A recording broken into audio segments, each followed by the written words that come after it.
Assalamualaikum warahmatullahi wabarakatuh. Jumpa lagi dengan Kak Pipit. Kali ini kita akan membahas soal fisika UTBK. Kita memerlukan sebuah analisis yang mungkin agak berbeda dengan analisis kalian ya. Untuk itu Kak Pipit coba bantu analisis soal fisika kali ini. Oke, kita langsung masuk aja soal nomor 1. Soal nomor 1. Seorang anak menjatuhkan sebuah batu dari ketinggian 20 meter. 1 detik kemudian ia melemparkan sebuah batu lain ke bawah. Anggap tidak ada gesekan udara dan percepatan gravitasi sebesar 10 meter per sekon pangkat 2. Jika kedua batu tersebut mencapai tanah bersamaan, maka kelajuan awal dari batu kedua adalah, pertama kita tulis dulu aja diketahuinya. Diketahui ketinggian yang ditempuh batu adalah 20 meter, berarti H sama dengan 20 meter. Terus selanjutnya, anggap tidak ada gesekan udara, percepatan gravitasinya 10, berarti G-nya sama dengan 10 meter per sekon pangkat 2. Nah, selanjutnya jika kedua batu tersebut mencapai tanah bersamaan, berarti indikasi bisa jadi batu yang pertama itu dia tidak punya kecepatan awal, ya. Kecepatan awal batu pertama itu 0, berarti kita pakai untuk gerak vertikal ke bawah aja. Tapi kalau yang untuk batu pertama lebih masuk ke gerak jatuh bebas karena nggak ada kecepatan awalnya. Tulis berarti rumusnya H sama dengan V0 dikali T ditambah setengah GT kuadrat. Nah, untuk jadi kita harus cari tahu dulu waktu yang dibutuhkan batu sampai dia jatuh ke bawah, ya. Itu membutuhkan waktu berapa lama. Nah, hanya kan udah diketahui 20, kita tulis. Untuk batu yang pertama kan dia tanpa kecepatan awal. Ini kan berarti kan 0. V0-nya kalau 0 dikali T ya waktu kita cari kan tetap aja ini 0 ya. Berarti ditambah dengan setengah dikali gravitasi. Gravitasinya berapa? 10 dikali T kuadrat. Nah, oke, selanjutnya ini kan 10 bagi 2 kan 5 ya. Berarti kalau kita ubah jadi 5T kuadrat sama dengan 20. Ini kalau kita bagi 20 bagi 5 berarti 4. Berarti T sama dengan akar dari 4, berarti sama dengan 2. Jadi waktu yang dibutuhkan batu untuk sampai ke tanah itu selama 2 sekon atau 2 detik. Sementara batu yang kedua itu dilempar ke bawah 1 detik kemudian. Berarti batu yang kedua itu membutuhkan waktu 1 detik untuk sampai ke bawah. Nah, dengan waktu yang berbeda, akan tetapi mereka sampai di tanah secara bersamaan, ada indikasi kalau batu kedua itu mempunyai kecepatan awal. Nah, maka dari soal ini kan yang ditanya adalah kelajuan awal atau kelajuan awal batu yang kedua. Berarti memang ditanyakan V0-nya. Nah, karena waktu yang ditempuh tinggal 1, berarti T-nya kita pakai T2-nya itu berarti 2 dikurangin 1, berarti sama dengan 1. Nah, kita gunakan rumus yang sama ya. H sama dengan V0 dikali T ditambah setengah GT kuadrat. Hanya sama-sama 20. Tulis lagi 20. V0-nya, nah ini kan yang ditanyakan, tulis lagi dikali T-nya 1 ditambah setengah G-nya 10 dikali T-nya 1 lagi, 1 juga ya, dikuadratkan, tetap aja ini kan 1. Setengah 10 dibagi 2 berarti 5. Nah, berarti untuk cari V0 kan kali 1 ya, V0 ya, 20 kita kurangi 5 berarti 15 meter per sekon. Ini adalah kecepatan awal dari batu kedua. Opsi yang sesuai adalah opsi yang C. Oke, kita langsung masuk ke tipe soal nomor 2.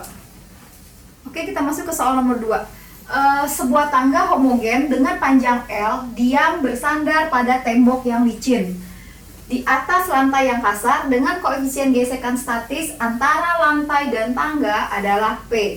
Jika tangga membentuk sudut theta tepat saat akan tergelincir, maka besar sudut theta yang terbentuk adalah berapa? Ditanya di sini adalah sudutnya. Oh ya, untuk kasus ini kan batang homogen yang bersandar itu terdapat beberapa rumus cepatnya. Oke ya, kami tulis dulu sebentar. Rumus cepat untuk batang homogen yang bersandar. Pertama, jika misalkan dinding ini A dan lantai itu B ya, misalkan pertama, jika A licin dan B kasar, maka persamaannya ya, ini tangganya homogennya A, B kasar, licin dan B kasar, sudutnya di sini ya. Nah, maka persamaannya adalah untuk mencari mu-nya, koefisien gesekan, berarti mu di B ya, berarti sama dengan 1/2 kali tan theta. Ini untuk jika A-nya licin dan B-nya kasar. Terus selanjutnya, jika A kasar dan B juga kasar, maka kita gambarkan ini A, ini B, kedua-duanya kasar ya, dengan sudutnya theta, maka mu B sama dengan 1 per hampir sama ya, 2 tan theta, tapi kalian jumlahkan dengan koefisien gesekan di A, mu A nya. Oke, selanjutnya untuk kasus jika A licin dan B kasar, terus ada orangnya ya, atau ada biasa gini,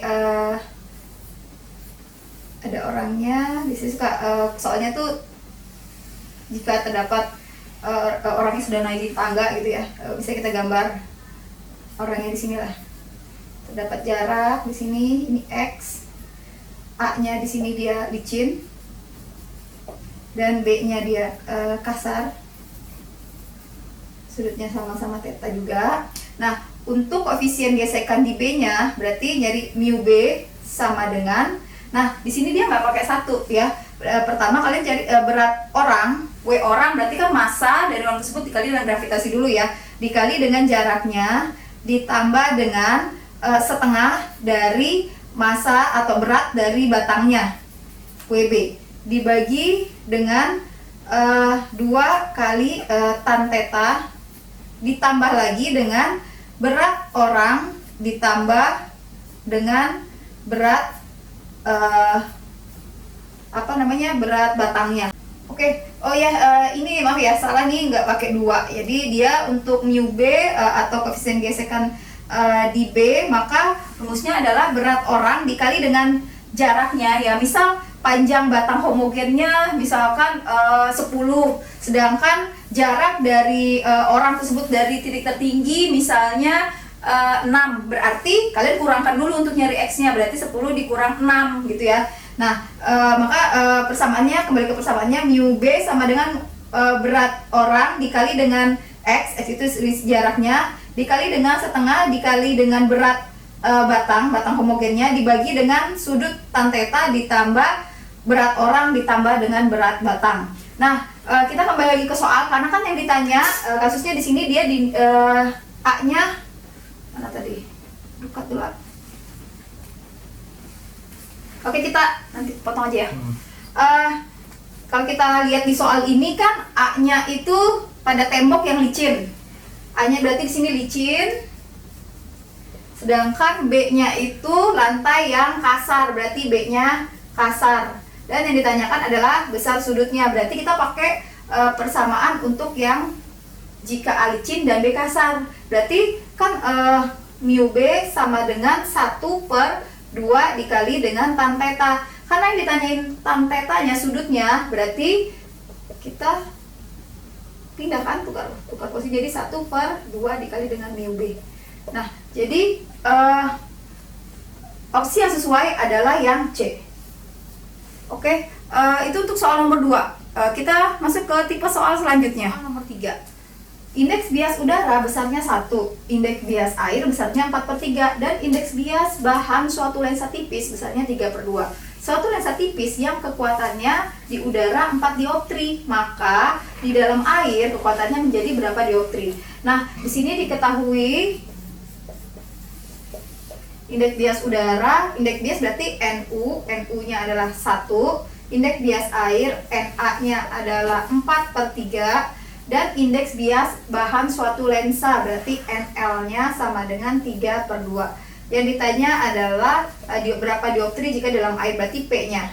Ya, seperti kalian ketahui, kalau untuk mencari indeks bias ya, itu kan pakai rumus yang 1/F sama dengan NL per tergantung mediumnya ya, Na misalkan di air dikurangin 1 dikali dengan 1 per R1 ditambah 1 per R2.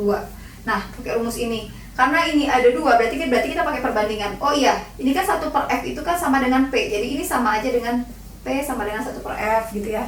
Nah, berarti karena yang ditanyakan dioptri, berarti kita nggak cari fokus. Berarti pakai P, misalkan di udara ya. Di udara itu ini adalah PA.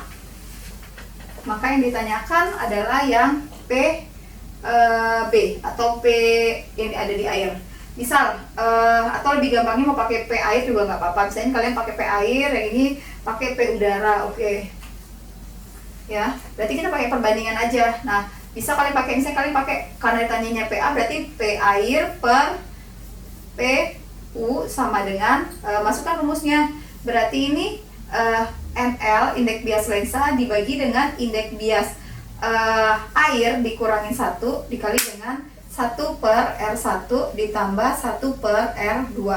Oke, selanjutnya dibagi dengan indeks bias lensa dibagi dengan N udara dikurangin 1 dikali dengan 1 per R1 ditambah 1 per R2. Oke, karena sama ini kita bisa coret. Berarti kita langsung pakai untuk NL per NA dikurang 1 per NL per NU dikurangin 1. Kita substitusi langsung yang sudah diketahuinya. Berarti PU-nya sama dengan 4. Tulis di sini.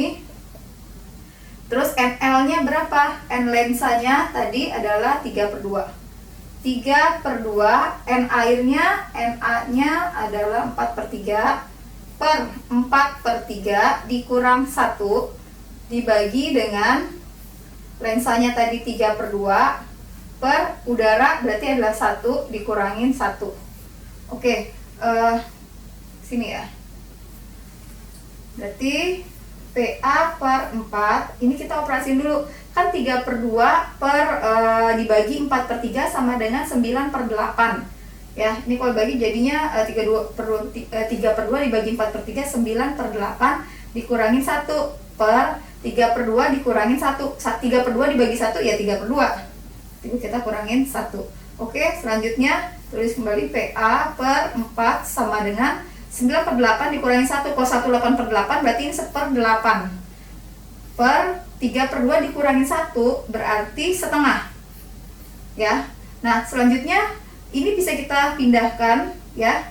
Atau misalnya kalian mau bagi langsung 1 per 8 dibagi dengan 1 per 8 dibagi dengan setengah, berarti hasilnya itu adalah 1 per 4. Maka PA ini kan per 4, hasil sini kan sama dengan 1 per 4. Nah, 4-nya tinggal kalian pindahkan, berarti PA sama dengan 1 per 4 dikali 4, berarti sama dengan 1. Jadi indeks bukan indeks bias, sorry. Jadi kekuatan lensa tipis yang berada di dalam air itu berubah menjadi 1 dioptri. Berarti opsi yang sesuai adalah yang A. Oke, sekian untuk pembahasan fisika kali ini. Kita ketemu untuk pembahasan fisika selanjutnya. Mudah-mudahan bermanfaat. Tetap semangat belajar, dan jika ada komentar dan saran silakan kalian tulis di kolom komentar dan saran di bawah. Jangan lupa like and subscribe. Semoga pelajaran kali ini bermanfaat. Sekian, wassalamualaikum warahmatullahi wabarakatuh.